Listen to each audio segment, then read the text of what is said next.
പഞ്ചാബിലെ സാഹിദ് ബാദ മൊഹാലി ഖരാർ ഉപജില്ലയ്ക്ക് കീഴിൽ വരുന്ന ജൻപൂർ അടക്കമുള്ള ഗ്രാമങ്ങൾ വലിയ ആൾതാമസം ഉള്ള ഗ്രാമങ്ങളല്ല. 2000-നടുത്ത് അല്ലെങ്കിൽ 2000 തൊട്ട് മുകളിൽ നിൽക്കുന്ന ജനസംഖ്യയുള്ള ഗ്രാമങ്ങളാണ്. ഈ ഗ്രാമങ്ങളിൽ മതസംഘടന സിഖ് സമുദായ സംഘടനകൾ വലിയ ബോർഡുകൾ സ്ഥാപിച്ചിരിക്കുന്നു. അവിടെ കുറേ നിയമങ്ങൾ അവിടുത്തെ ജനങ്ങൾ പാലിക്കാനായി ചില നിയമങ്ങൾ പറയുന്നു. ഇത് അവിടെ കുടിയേറ്റ തൊഴിലാളികളുണ്ട്. ഈ ബീഹാറിൽ നിന്നും ഉത്തർപ്രദേശിൽ നിന്നും മറ്റുമൊക്കെ ജോലിക്കെത്തിയ തൊഴിലാളികളെ ലക്ഷ്യമിട്ടാണ് അവർക്കുള്ള നിയമങ്ങളാണ് അവിടെ വലിയ ബോർഡുകൾ പ്രദർശിപ്പിച്ചിരിക്കുന്നത്. ഈ നിയമങ്ങൾ പാലിക്കണമെന്നാണ് പറയുന്നത്.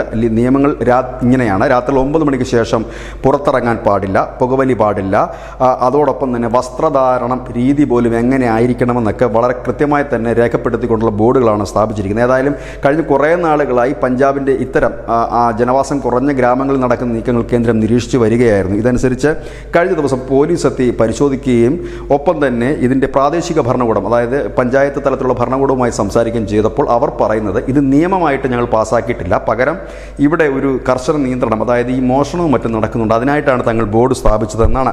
എന്നാൽ കഴിഞ്ഞ കുറേ നാളുകളായി പഞ്ചാബിൻ്റെ വിവിധ ഗ്രാമങ്ങൾ കേന്ദ്രീകരിച്ചുകൊണ്ട് ഭീകര സംഘടനകൾ, ഖാലിസ്ഥാൻ സംഘടനകൾ സജീവമാകുന്നതും ഒപ്പം തന്നെ അത് അവരുടെ പ്രദേശമാക്കി മാറ്റാൻ ശ്രമിക്കുന്നതുമൊക്കെ നിരവധി മാധ്യമങ്ങൾ റിപ്പോർട്ട് ചെയ്തൊരു സാഹചര്യം കൂടിയുണ്ട്. ഏതായാലും രാജ്യത്തിനുള്ളിൽ മറ്റൊരു ഗ്രാമത്തിൽ പുതിയ നിയമം, രാജ്യത്തിൻ്റെ നിയമം അല്ലെങ്കിൽ സംസ്ഥാന സർക്കാരിൻ്റെ നിയമം, ഇതിനെയൊക്കെ മറികടന്നുകൊണ്ട് ഒരു സമുദായം തന്നെ ഒരു നിയമം ഉണ്ടാക്കുക, അതിനെ പ്രദർശിപ്പിക്കുക, അതനുസരിച്ച് ജനങ്ങൾ ജീവിക്കണമെന്ന് പറയുക. ഏതായാലും ഇപ്പോൾ കുടിയേറ്റ തൊഴിലാളികളൊക്കെ ഈ ഗ്രാമം വിട്ടു തുടങ്ങിയിട്ടുണ്ട്. 500-നടുത്തുള്ള കുടിയേറ്റ തൊഴിലാളികൾ മാത്രമാണ് ഇവിടെ ഉണ്ടായിരുന്നതെന്നാണ് ഇപ്പോൾ പുറത്തു വരുന്ന വിവരം.